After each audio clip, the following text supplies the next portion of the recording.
Good morning students. এখন আমরা যে টপিকটা পড়ব সেটা হচ্ছে adrenal gland disorders and thyroid gland disorders. Basic anatomy and physiology তোমরা ইন্ট্রোডাকশন চ্যাপ্টারেই পড়ে নিয়েছো। তাহলে চলো দেখে নিই এখানে কি আছে। অ্যাড্রিনাল গ্ল্যান্ড দুটো আমরা দেখতে পাচ্ছি, যেটা situated just over the two kidneys. There is two adrenal gland, this right adrenal gland and left adrenal gland according to position of the adrenal gland, and it has two parts, that is cortex outer and medulla inner part. So it is situated at the superior to the kidney and divided into outer cortex and inner medulla. It secretes mainly steroid hormones, and it is divided into glucocorticoids, mineralocorticoids and gonadocorticoids. এটা introduction chapter এ তোমরা পড়েছো। And some hormones are there which is controlled by autonomic nervous system, and mainly by the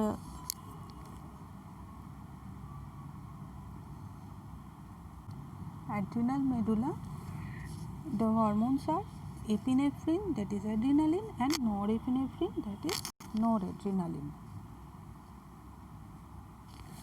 So at first we are going to discuss with Addison's disease. তাহলে সেটা কি?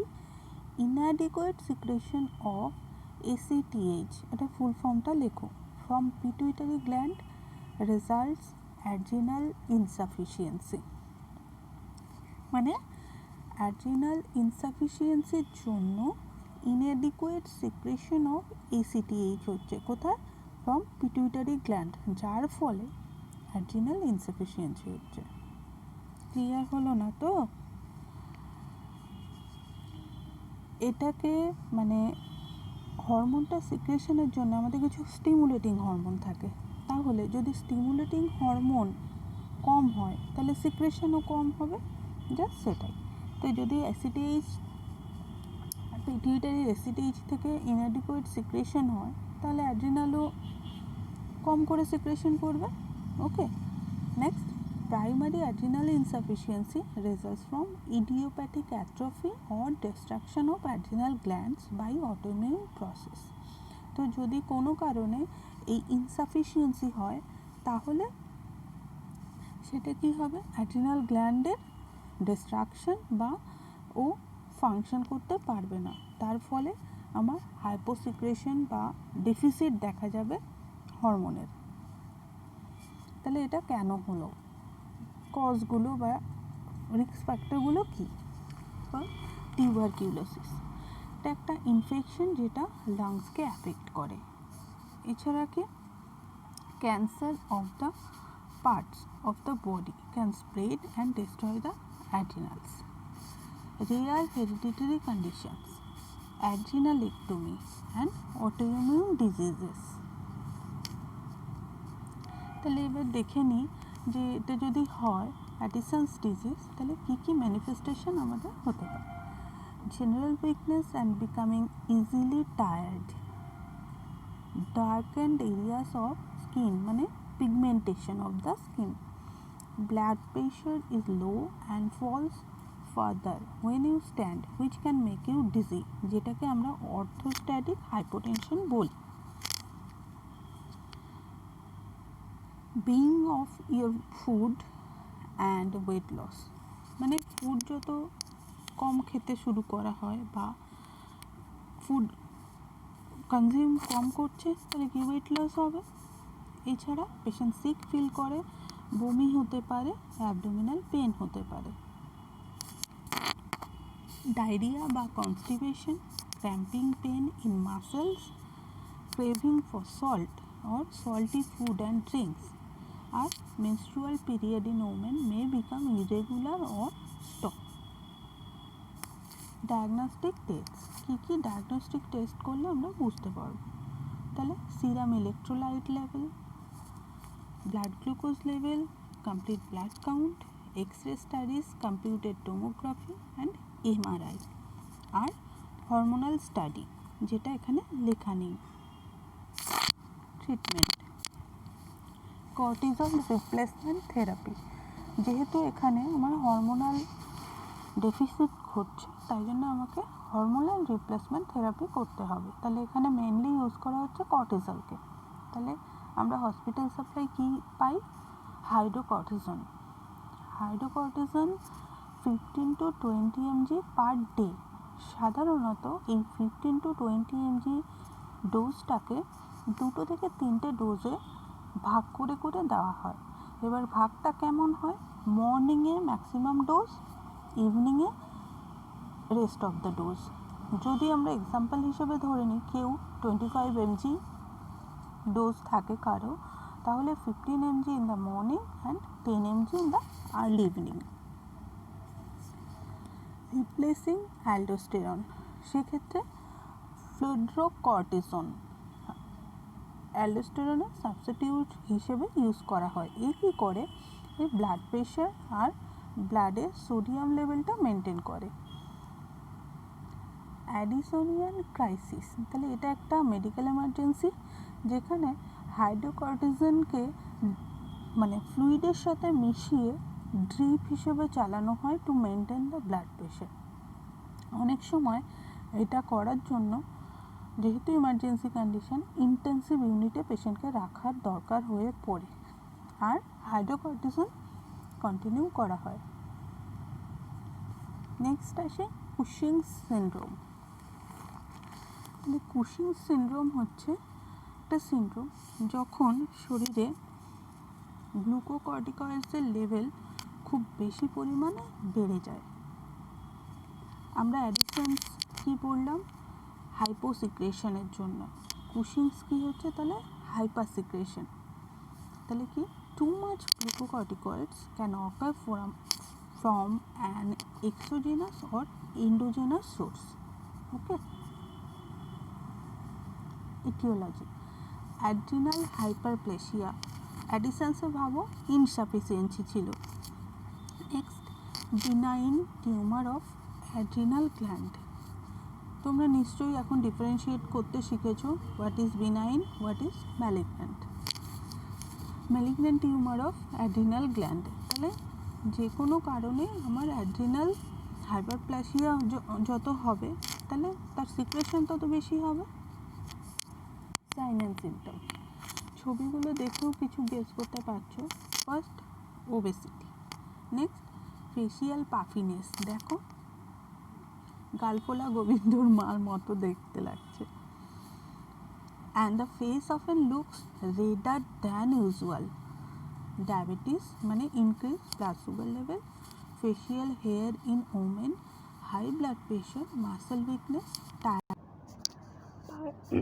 Purple or pink stretch marks.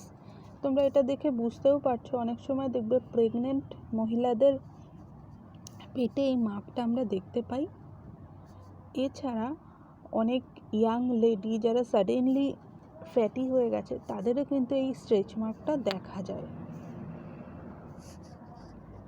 X and pains মানে ব্যথা, particularly backache, mood swings such as being more irritable, depressed, anxious than usual, lack of sex drive, that is libido, periods may become irregular or stop in women, osteoporosis and edema around the ankles.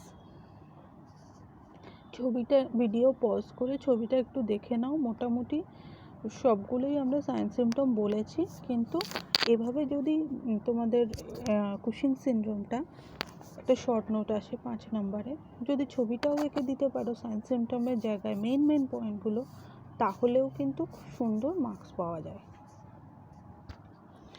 খেয়াল করো এখানে ফেসটাকে লিখেছে moon face. এই যে একটা মানে fatty নেক fat যে এরিয়াটা, সেটাকে দেখো বলছি বাফেলো হাম্প, মানে ষাঁড়ের কুজের মতো লাগছে দেখতে। নেক্সট দেখো বোন এরিয়াতে লিখেছে মাসেল উইকনেস, ব্লাডি সাইন দিয়ে লিখেছে পারপিউরা। এরকম সিম্পল জিনিস, সোজা সোজা জিনিসগুলোকেই সুন্দর করে যদি ব্রেনে লিখেছে ইমোশনাল ডিস্টারবেন্স, এইভাবে যদি সাইন সিমটমটা বোঝাতে পারো খুব সুন্দর হয়। ওকে, কিছুই নেই কিন্তু জাস্ট এভাবে এঁকে দিলেও কিন্তু সাইন সিমটম অ্যান্সার লেখা যায়। ডায়াগনস্টিক ক্রাইটেরিয়া কিন্তু সেগুলোর মধ্যে মেনলি পড়ছে serum electrolytes, blood glucose level, complete blood count, X-ray studies, computed tomography and magnetic resonance imaging treatment. তাহলে এক্ষেত্রে আমরা কি দেখেছি, হাইপার সিক্রেশন হচ্ছে। তাহলে হাইপার সিক্রেশন হলে আমার কী করতে হবে, সেই সিক্রেশনটাকে কমানোর ব্যবস্থা করতে হবে বা কন্ট্রোল করতে হবে। এক্ষেত্রে radiotherapy to the pituitary gland. তাহলে সেটা কি করবে, পিটুইটারি অ্যাডেনোমাটাকে বা টিউমারটাকে ডিস্ট্রয় করতে পারে।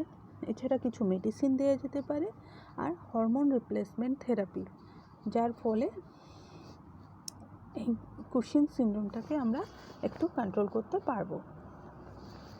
ফিওক্রোমোসাইটোমা এটা একটা ইমার্জেন্সি কন্ডিশন। এটা সাধারণত এটা তোমাদের কিন্তু অবজেক্টিভ কোশ্চেনেও আসে।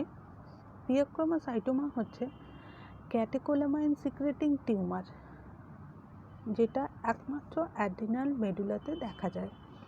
অবজেক্টিভে এরকম আসে যে ফিওক্রোমোসাইটোমা ইজ, বা এরকম দিতে পারে, tumour in the adrenal medulla is called phaeochromocytoma. symptoms: abdominal pain, chest pain, irritability, nervousness, pallor, palpitation, rapid heart rate, severe headache, sweating and weight loss. Management কী করব, অ্যাড্রিনাল গ্ল্যান্ডকে রিমুভ করা ছাড়া উপায় নেই, এটাই একমাত্র ট্রিটমেন্ট অফ চয়েস। এছাড়া medication দিয়ে আমরা কর্টিসলের এফেক্টটা হয়তো কিছুটা বন্ধ করতে পারি বা প্রোডাকশনটাকে কমপ্লিট ব্লক করতে পারি। নার্সিং ম্যানেজমেন্ট, তাহলে পেশেন্ট ছবিটা সাইন সিমটম থেকে কিছু বুঝেছো যে যেখানে পেশেন্ট নিজে অ্যাক্টিভিটি করতে প্রবলেম হয় কেননা ইমোশনাল ডিস্টারবেন্সের জন্য, তো এগুলো একটু পড়ে নাও নিজেরা।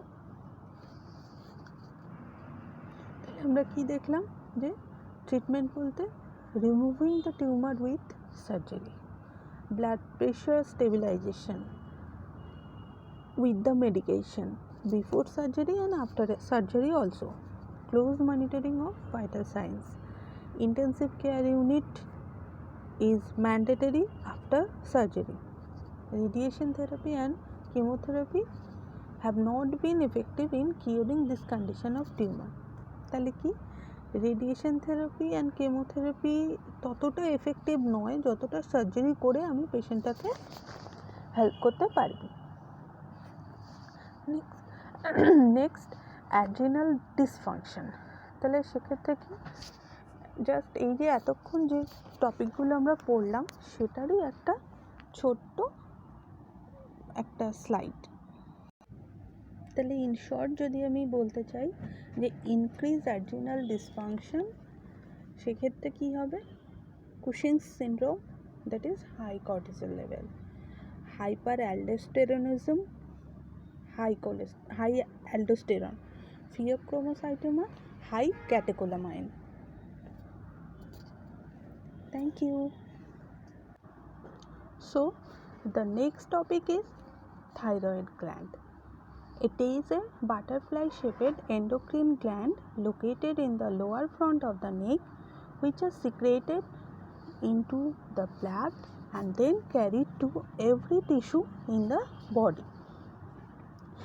The hormone helps the body to use energy, stay warm and keep the brain, heart, muscle and organ in active phase. এটা তোমরা ইন্ট্রোডাকশন চ্যাপ্টারেও পড়েছো, ছবিগুলো একবার দেখে নাও, রিক্যাপিচুলেট করলে পড়তে সুবিধা হবে। স্পেশালি থাইরয়েড গ্ল্যান্ডটা ভালো করে দেখো। পজিশনটা, তবে নার্সিং কেয়ার দিতে গেলে তোমাদের আর অসুবিধা হবে না। তাহলে কী কী ডিজিজ হয় related to thyroid gland? In case of hypothyroidism, that is hyposecretion of thyroid hormone, it may cause myxedema, cretinism, thyroiditis. And in case of hyperthyroidism or hypersecretion, results in Graves' disease, thyrotoxicosis, and sometimes there may be a benign or malignant tumor in thyroid gland.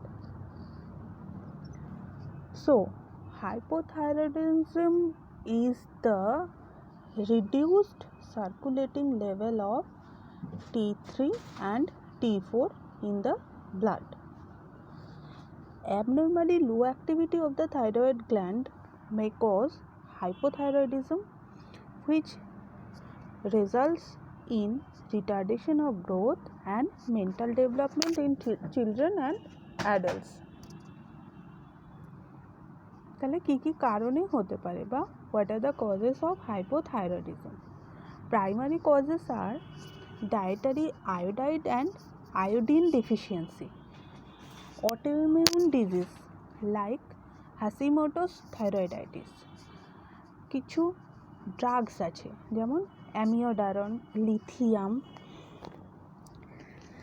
থিওসায়ানাইডস, phenyl বিউটাজোন, সালফোনিল ইউরিয়েস, এছাড়া iatrogenic মানে idiopathic, যেমন surgical removal of the thyroid gland মানে thyroidectomy, radiation treatment, pregnant women delivered a baby within the first 6 months.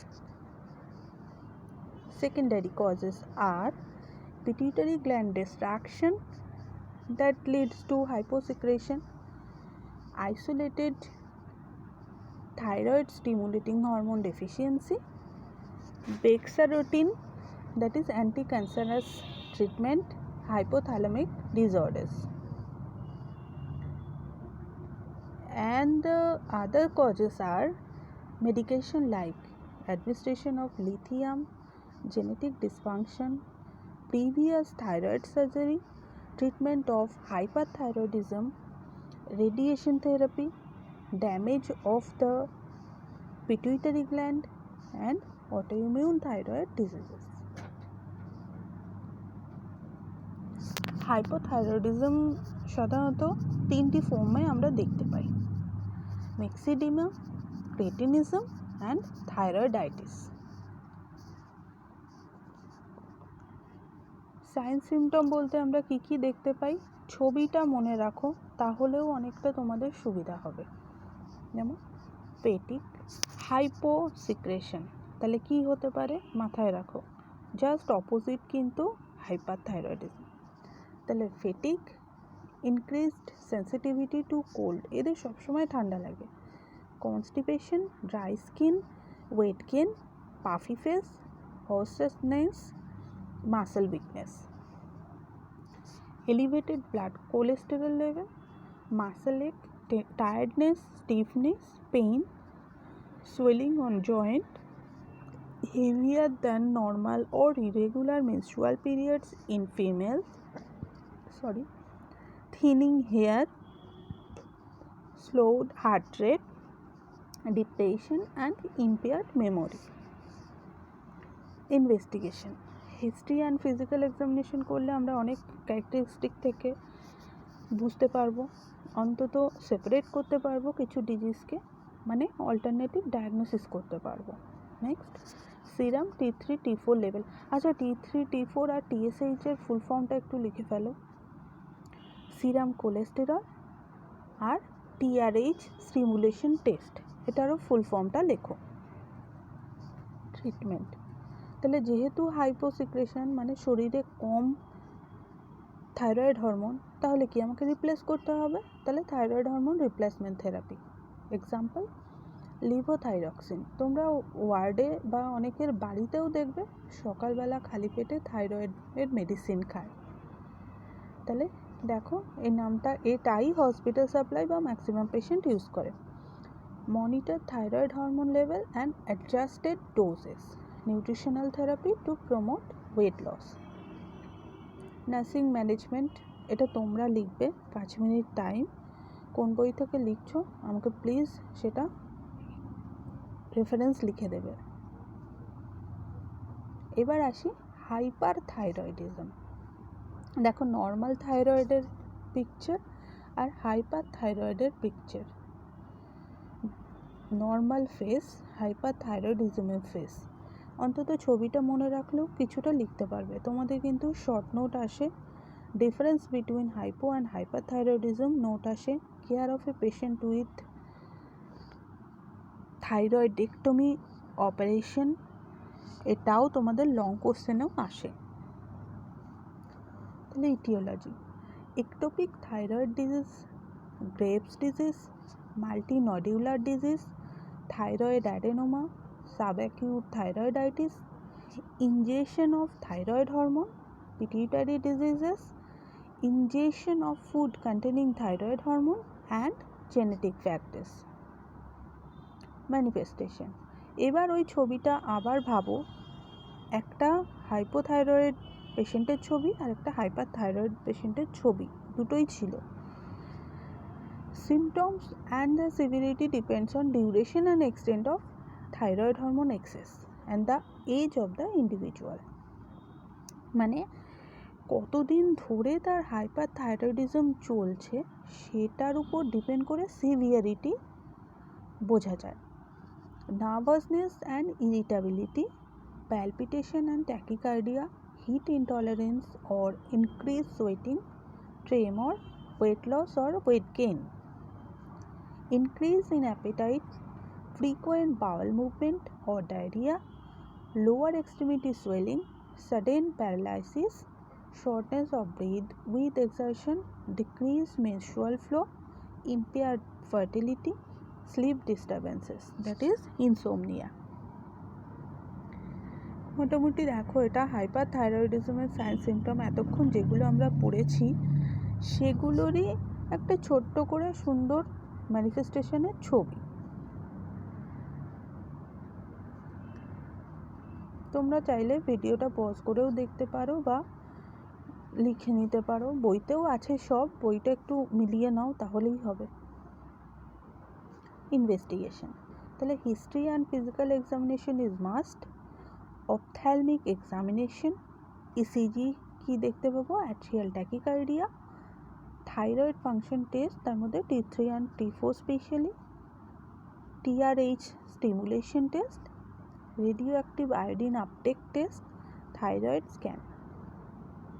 Treatment, এখানে দেখো একটা treatment নতুন নাম শুনবে যে radioactive iodine.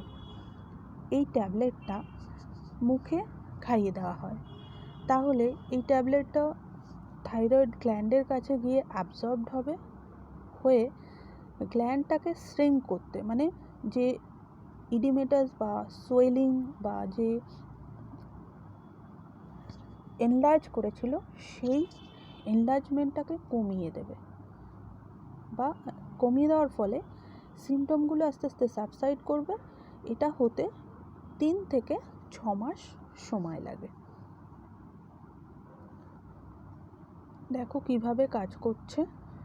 Radio active liquid খাওয়ানো হচ্ছে পেশেন্টকে। থাইরয়েড ক্যান্সারের ক্ষেত্রে ইউজ করা হয় সাধারণত। এখানে মানে খেয়ে নিল একটা ক্যাপসুল বা ড্রিঙ্কসের মাধ্যমে, দেন এটা গিয়ে অ্যাবজর্ব হলো ডাইজেস্টিভ ট্র্যাক্টে, সেখান থেকে ব্লাড স্ট্রিমে, সেখান থেকে যতটা আয়োডিন অ্যাবজর্ব করার কথা তার কাজে লাগানো বা সোয়েলিং রিডিউস করার জন্য যতটা রেডিও অ্যাক্টিভ আয়োডিন দরকার ততটা ইউজ হলো। নেক্সট যে ক্যান্সার সেল ছিল সেটা ডিস্ট্রাকশন হলো। এভাবে radio active liquid therapy use করা হয়। নেক্সট অ্যান্টি থাইরয়েড মেডিকেশন, এটা তোমরা দেখতেও পাবে অনেক ওয়ার্ডে। থাইরোনম, এটা বিভিন্ন ডোজে পাওয়া যায়, তোমরা ওয়ার্ডে দেখতে পাবে। এই মেডিসিনটা কি করে, আস্তে আস্তে যে সিমটমগুলো ছিল সেগুলো রিডাকশন করে, এর ফলে যে এক্সেস হরমোন প্রোডাকশন হচ্ছিল সেটা আস্তে আস্তে কন্ট্রোলে আসে। এটা সাধারণত 6 থেকে 12 সপ্তাহ কন্টিনিউ করার পর সিমটমগুলো রিডিউস করতে শুরু করে।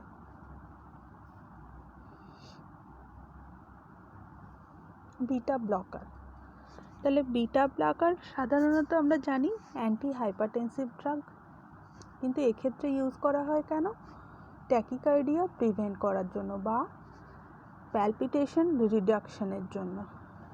এই বিটা ব্লকার নেওয়ার জন্য পেশেন্টের যে সাইড এফেক্টগুলো হয় সেগুলো হচ্ছে fatigue, headache, stomach disturbances, constipation, diarrhoea or dizziness. Surgical management, তাহলে সাধারণত সার্জিক্যাল ম্যানেজমেন্টের ক্ষেত্রে লোবেক্টমি বা lobectomy with isthmectomy or subtotal thyroidectomy or total thyroidectomy is the choice of surgery for hyperthyroidism. ছবিটা দেখো, লোবেক্টমি মানে একটা লোব রিসেকশন।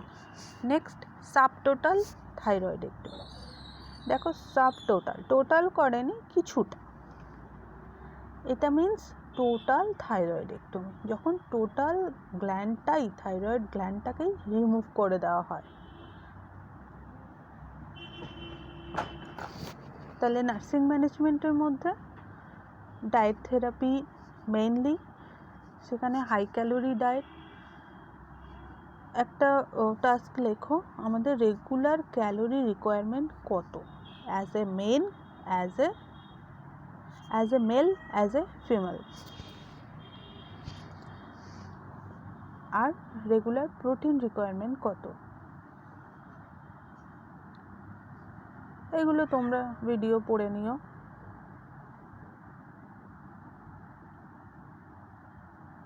Thank you.